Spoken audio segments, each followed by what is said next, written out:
जब कामदेव जल करके राख हो गया तब कामदेव की पत्नी रति छाती पीटते हुए आ गया, त्राहि माम त्राहि माम त्राहि माम। पूरे देवता खड़े हो गए, त्राहि माम, मेरे पति का कोई अपराध नहीं है, आप तपस्या कर रहे थे, तीनों लोग हिल रहे थे, इसलिए आपको तपस्या में पूर्ण करने के लिए कामदेव जगाने के लिए आया था। भोलेनाथ, आपने तो तीसरा नेत्र खोल करके मेरे पति को भस्म कर दिया, अब मैं कहां जाऊंगी? मुझे अपना पति चाहिए, किसी भी स्थिति में किसी भी परिस्थिति में मुझे अपना पति चाहिए। भोलेनाथ ने ध्यान करके देखा, इसमें इसके पति की कोई गलती नहीं। तब भोलेनाथ ने कहा, चिंता मत करो देवी, जब भगवान श्री कृष्ण यदुवंश में जन्म लेंगे और जब भगवान श्री कृष्ण का विवाह होगा तब माता रुक्मणी के गर्भ से जो बालक जन्म लेगा उसका नाम पड़ेगा प्रद्युम्न, और वही बालक तुम्हारा पति होगा। यदुवंशी कौन कौन है, जरा हाथ खड़े करके बताओ। यादव जी कौन कौन है? हाँ, तुम ही हो सबसे ज्यादा। जब यदुवंश कृष्ण अवतारा, क्या कहा? जब यदुवंश कृष्ण अवतारा, होई ही हरण महामहिभारा। तुम्हारे पति का हरण होगा, वो तुम्हारे पास पहुंचेगा। कृष्ण तनय हुई है पति तोरा, क्या कहा? कृष्ण तनय हुई है पति तोरा, कृष्ण तनय हुई है पति तोरा। पहले क्या कहा? जब यदुवंश कृष्ण अवतारा,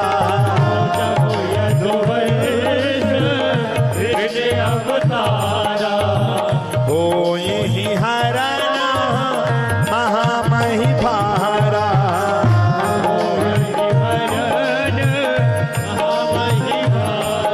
फिर क्या दिया?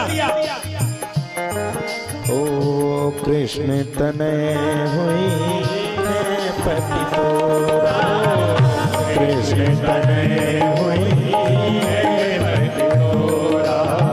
बचन अन्यथा होई न मोरा, बचन अन्यथा होई न मोरा, बचन अन्यथा होई न मोरा, बचन अन्यथा होई न मोरा।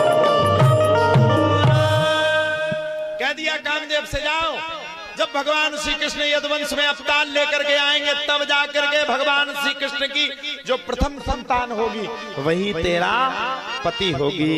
बोलो सियावर रामचंद्र की जय हो। बोलो राधे राधे राधे राधे। धीरे धीरे करके भगवान की भगवत कथा आगे बढ़ी। सप्त ऋषि पहुंचे। सप्त ऋषि ने माता पार्वती का खूब मन लिया, माता पार्वती से भोलेनाथ की बुराई करी। सप्त ऋषि माता पार्वती को ला करके राजा हिमांचल के नगर में ले आए, और जब राजा हिमांचल के नगर में ले आए वहां पर भी सप्त ऋषि ने खूब बुराई करी, लेकिन माता पार्वती ने कहा, जन्म कोटि लग रगर हमारी, परऊं शंभु नाता रहूं कुमारी। अगर मेरा बर भोलेनाथ नहीं हुए तो मैं, अगर भोलेनाथ मुझे बर के रूप में यानी कि पति के रूप में नहीं मिले तो बरऊं शंभु नाता रहूं कुमारी, कुंवारी ही रहूंगी, विवाह नहीं करूंगी। सप्त ऋषि ने जय जयकार कर दिया। आकर के ब्रह्मा जी के भोलेनाथ के पास पहुंचे।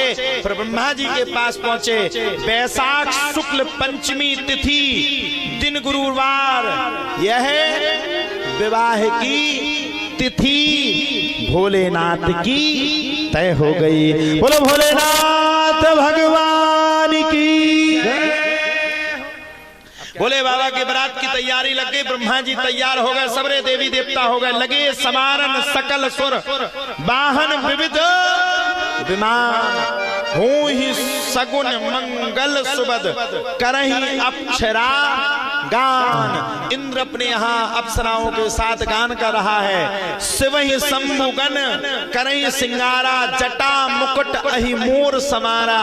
कुंडल कंकन पहरे ब्याला, तन विभूत पट के हरि छाला।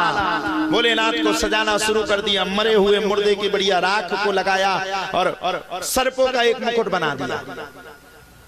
मुकुट बनाया, वो सरक गया। भोले बाबा को छाल पहनाई, शेर की छाल।